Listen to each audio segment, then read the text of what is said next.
Izwi lomzansi 98.0 the difference. Uyasubscribe ngithi ku YouTube, right? Makuthi awasubscribe ku YouTube, make sure ukuthi uyobheka Izwi lomzansi. Sine TV ku YouTube, so ungasali ngaphandle uzokwazi ukusibona nami uzongibona. Nodokotela ke uZulu uzokwazi ukubona. Makeba uyaphila? Makedam. Hamba kahle mfethu. Hawu number 1. Noma imkhuhlane isihlasela nje kodwa ke we still standing. Yeah. Usho kahle ukuthi noma imkhuhlane nihamba nayo because uhamba wedwa. Sabonga kakhulu. Sabonga kakhulu. Yeah, sikunyanga yabantu besifazane, right? Yes. Where mhlawumbe umuntu angathanda kakhulu ukufocusa mhlambe kuzifo ezihlasela kakhulu abantu besifazane. Yes. But again, izifo ezihlasela abantu besifazane surely mina njengomuntu wesilisa nami ziyangithinta kakhulu. Yes. All right? Yes. Yeah, so namhlanje asifocus kwisibeletho somuntu wesifazane. Yes. Right? Inzala abantu. Yes. Impela. Siyangibona abantu besifazane abanye baze baye kohlinzwa well ziningi izinto ezenzakala but because of time ngicela sifocus nje kule esithi ama fibroids. Yes. Right? Kushuthi igaxa lezi eziba esibelethweni somuntu wesifazane. Noma ngisho kahle manje sesibelethweni. Impela yes. Somuntu wesifazane. Yes. Mhlawumbe ngicela nathi njenjomani. Ukuthi khonani kuphi? Yes. Umuntu wesifazane uma uvula isisu asithi nje umile nje from front to back. Sure. Khona isinye phambili. Isinye is the bladder. Okay. Khona umchamo. Yeah. Then emva kwesinye kuba khona isibeletho which is the uterus. Ila khona ke kumila khona lezi imila sikhuluma ngazo ama fibroid. And then emva kwesibeletho which is the uterus kuba khona ke ithumbu which is bowel, large bowel, small bowel kanjalo.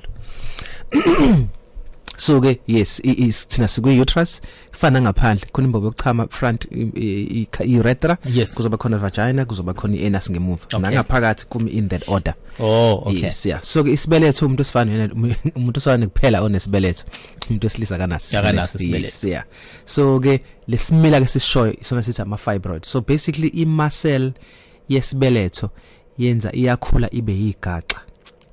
Kuba isigaxa sangaphela mfa Google nje ku fibroids uzobona kuvela nje igaxa usually zibe roundish in shape mokuthi usike. Yeah. Akithi usikile imagine ukuthi usikile kusona isibeletho. Yes kuba lezi igaxa zibe at different levels kudonga kodwa lesibeletho. Kenza zibe phana nendawo, kenza zibe monga phakathi, kenza futhi zivele ngaphandle. Kuse isibeletho lesi kube iqhubu ngaphezulu kanje. O kube phakathi udongeni, o kube ngaphakathi even. Yes, yeah. So ziyayimilela lezi zinto njomani. Kahle imuscle esuka ikhula ngendlela engafanele ukuthi ayiyona icancer yona but iba yigaxa nje ezimbi ezinkulu futhi wena usaze ba depend kenza kube usaze abancane kenza kube usaze abakhulu kakhulu kenza kube usaze umkhulu ngathi ukhulelwe even ngathi unengane esiswini sikhule sishone phezulu nje impela. Yeah, so izona ama fibroid lezo zenza njalo basically. So what we've noted ngokwe research science ukuthi once umuntu ebe ne menopause early ngamazi iexposure yeestrogen. Estrogen hormone yabantu besifazane khona progesterone as well but estrogen mawube nayo for a longer period of time. So amazi ukuthi umuntu uthombe esemncane earlier. I don't understand that. Yes. Say umuntu normally uthomba ko 13 years old. So simele aqale mhlambe at 10 years old or 11 years old. Yeah. So that early menarche okanye makuthi menopause na iba late ngamazi ifike later than usual. Okay. Then ngoba isikhathi side une exposure ko estrogen ikufaka imingcopheni enkulu yokuthi ama fibroid ube nawo. Remember ama fibroid afeed ama hormones negazi then bese yakhula. So estrogen yenye ama hormones are responsible for ukuthi kukhule lesi sigaxa lenyama le enormal but ekhula ngokweqile ngongajwayelekile. Okay. While uselapho Mageba is it possible for umuntu ozothi mina mhlambe angiye ensukwini zami, right? Okay. Nje lo njengazalwa ngiye ensukwini zami and mhlambe nani man check I'm not sure noma ikhona icase esike ba kanje. Nani man check and no lo muntu kahle no right we don't understand why engaye ensukwini zakhe. Mhlambe asilule umbuzo wethu. Mhlambe nabantwana akabatholi. Right? Okay, yes. And then lo muntu esekutheni abe nama fibroids. Is it possible esekutheni kwenzeke kanjalo? It is possible but iscenario yakho ithe ukuthi kuba njani kodwa ithi ngizama ukuchaza kahle. Usemunga isikhathini ungakazi uye at all. Yes. uyawungena in a different basket kunomuntu onga esikhathini eseke wake waya before. So sithi primary amenorrhea lenye secondary amenorrhea. So lo ungakaza aqale ngisho kuya asifocus ngena lo ngaza aqale ngisho kuya then simbheka ngehle lithe ukuhluka because then we need to know why ngakazayi. So senza amagazi sibheka ama hormones ahamba kanjani, sibheka ama characteristics, sithi ama secondary sexual characteristics. Ngamaza amabele ayakhula, pubic hair uboya buyavela yini, nokuyobheka nesibetho sikhona yini. Ngasemthatha uthi aka isikhathi ngani sibetha sikho in the first place kundazalwe nayo kwena. Kwesikhathi baba ne hymen yabona ihlo yakhe ubheka lesizulu.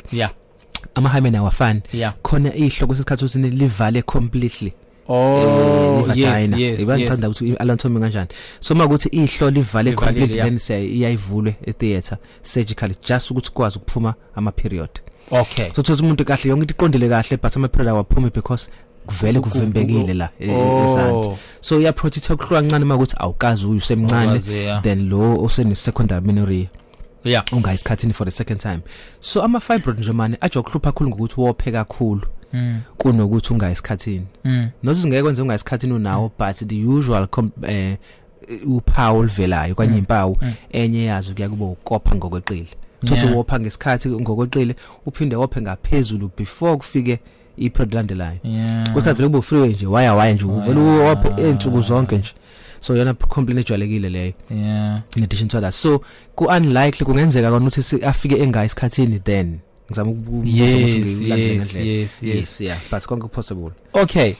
Mhlambe ezinye zezinto alright, umuntu wesilisa take note kulezi zinto esikhulumayo because number 1 uzokhulisa ingane yentombazane mhlawumbe uma wayengekho and you'll need to know lezi zinto lezi, right? You'll need to know lezi zinto lezi ke sikhuluma ke ngazo. Yini imbangela kahle yama fibroids? Imbangela yaziyo ngokucwaningo. Because the most common cause is because ngiyayizwa leyo ukuthi mhlambe yabo mhlambe usheshe mhlambe wathomba, right? Or uthombe late so kuzoba ne period ongathi yinde, ngiyayizwa lo part. But ngifuna sibheke sekutheni imbangela ke yayo excluding le exposure. Imbangela ngokucwaninga kujwayelekile vele kwezempilo nje manje the actual cause ayitholakali as much as isifo sikhona. So nayo le ama fibroid imbangela kahlahle enkulu ayitholakali ayaziwa. Kodwa remember ukuthi phela inyama esemzimbeni ejwayelekile le. Nale estrogen na emzimbeni na futhi ejwayelekile ukuthi nje for some reason inyama ivele ikhule ngokweqile than normal. So unfortunately most cases imbangela ayaziwa but ke siyayibona. And also remember ama fibroid akona ngama fibroid aveza impawu.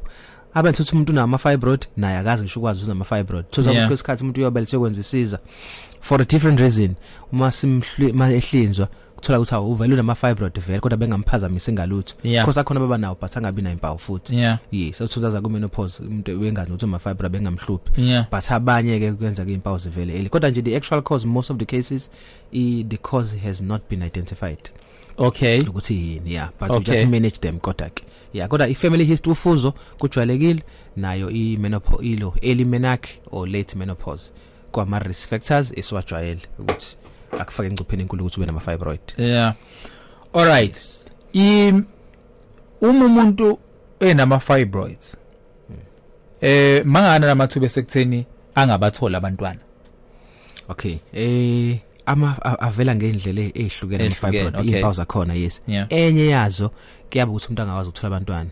So ngamamazi umuntu ayithole zambana abantwana akabatholi uma sisimhlola thina ukuthi kungani uma senza ama test then so no unama fibroid now futhi depending ukuthi akuphi nendawo no size wa uthi ungakanani so there can be a reason ukuthi wana ngaconceive nje ingane ingahlali ngisho ukuhlaka sekuqaleni or uthi uma uthi iyahlala ingane but uba ne miscarriage siyaphuphuma isisu because of space limitations. That's one ezingane ikhula ispace nasithatha ama fibroid because usize then to be seba ne miscarriage emva kwalokho. So kujwayelekile but ngabe uthi aka conceive at all noma ukuthi uyoba ne miscarriage. So abanye abantu bavela ngalokho bengazi ibona engakhulelwa but abanye kuba ukopha okweqile.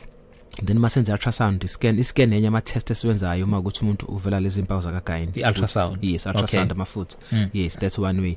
Abanye uthola umuntu enhlungu nje banenhlungu ezinkulu bathi sesinyeni abantu generally bathi sesinyeni but unenhlungu ezantsi esiswini and then mabe senza futhi ultrasound plus namanye ama test akhona sibe uthi una fibroid or avele infertility. So those are the usual symptoms. Inhlungu, ukopha kakhulu, infertility. So okay. So now if kwenzeka ukuthi mhlambe kwi family yami, right? Mhlambe umama kufike mhlambe kube yintsukwana sijabula ukuthi no umama ungathi mhlambe uconceive noma ubambile umntwana and then mhlambe emva kwamasonto or emva kwenyanga kuvela ukuthi ay mhlambe ngisho na ngebhadi mhlambe ingane iphumile mhlambe lokwenzeka kuze kube kaningi kunokwenza ukuthi mhlambe ngenzeka ukuthi mhlambe unama fibroids. Yes kungekwenzeka. Yes, that's why uma ngabe ngithi asithi umuntu uyaphake nawo on miscarriage sizofika simhlothe nesibhedlela vele scan sizosenza we need to know ukuthi ingane injani ihleli kuphi eceleni konke kanjalo so sobothi nama fibroid.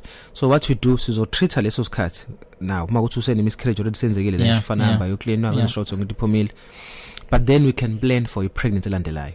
Asifuna kwenzeka singathi asazi mayfika the first time efika then sim classify as high risk lo muntu from the word go uma kuthi useyibhedla za hulumeni then uyadlulisela esibhedlela esikhulu nokuthi eqala nje clinic or even before akhulele abonile khona so that we prepare for the next pregnancy ukuthi kungabi khona inkinga efanayo. Uma kuthi in private then ubona igane nje from the word go. Yes, but yes ayakwenza ube nama miscarriage ukuconceive miscarriage kanjalo so sifuna ukugwema leso simo sifana leso. Kwesinye isikhathi futhi we can depending on position as part of treating infertility sifuna ukukhipha ama fibroid so that i-pregnancy landelayo ungabi nenkinga yenzeke in the previous pregnancy. Yikona ukuthi kuyi risk enkulu nje mana masay uma uthatha i-consent yokuthi uyohlinza lama fibroid ngama siyokhipha ama fibroid water which is myomectomy there's a risk yokuthi sometimes mase silikhiphile isigaqa remember senyameni lesisigaqa thothi uyopha la sikhiphe khona isigaqa yes masiphuma kusala cavity kusala space kwesikhathi uthi uyopha kakhulu so yes we do close the bleeding but kwesikhathi enzo akunqamuleke ukopha then kuyasiphoqa ukuthi sikhiphe isibeletho all together. So it's not a small decision to make kodwa ke sometimes yakuyafika lapho ke but kuyadepend umuntu unengane engaki you know ama ifamily yakhe kuphi in the stage because we want to try and save both. Ukuthi umuntu besafuna uba nengane kuba lo muntu bezoba kwi menopause okanye ubeseqedile ngefamily nani then there's less to worry about. Is it mana namathuba for umuntu athi okay sesimile kohlinzwa and then yonke into yahamba kahle right? Yes.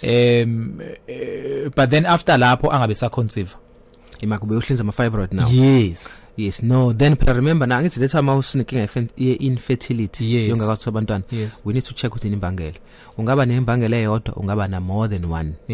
So most ama fibroid bekuyo sona sizathu esekhishiwe then fanele uconceive. But makhona another reason so that's why uma ufika indaba infertility check uba baqala sibheke imbeko right imvalo bese sibheke umuntu esifaka khona sibheke reason eyodwa. So manje ama fibroid we don't say shothi ama fibroid sibheka vele yonke into and address konke kanye. Alright, so fanele correct uma ukuthi beyona wodwa it should fanele kwathi aqhubeka akhulele ngene. Alright man, sikhuluma naye Dr ke Zulu kuona umsakazo wakho Izwi loMzansi ku 98.0.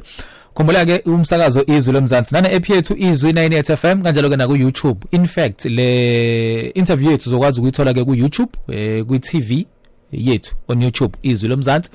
Ngalokho ku app yethu i-podcast izobe khona Izwi loMzansi. Just download the app yethu ke ku 98.0 FM. Now siku 3 minutes before 8:30 isikhathi. Exactly. So now ngiya kumbuzo okuwona ngicabanga ukuthi ubaluleke kakhulu right? Ama fibroids angenza inhlambe sekutheni impilo yakho mhlambe isheshe iphele. Namhlanje ngivele ngihlale kuona umbuzo ngendlela umuntu azo understand ngayo ngakubulala nama fibroids. Yes akakubulala ama fibroids yes depending on size from bleeding ayaphazamisa impilo but ngicanga kubulala angakubulala in a sense that more opha kuma fibroid wopha kakhulu man abanye uwopha uzudinga blood transfusion.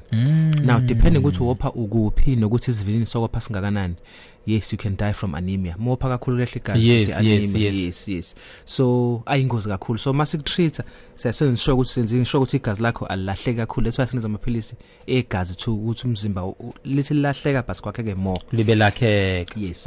Also ama fibroid ane risk of ukushintsha from noma incane risk but ikhona uthashintsha bomdlavuza wasisibeletho futhi uqobo laso. Oh, okay. So ke we don't want to figure lapho because then emva kwalokho icancer 1 izoshintsha impilo yakho and 2 iyabulala. So it's quite serious from that point of view.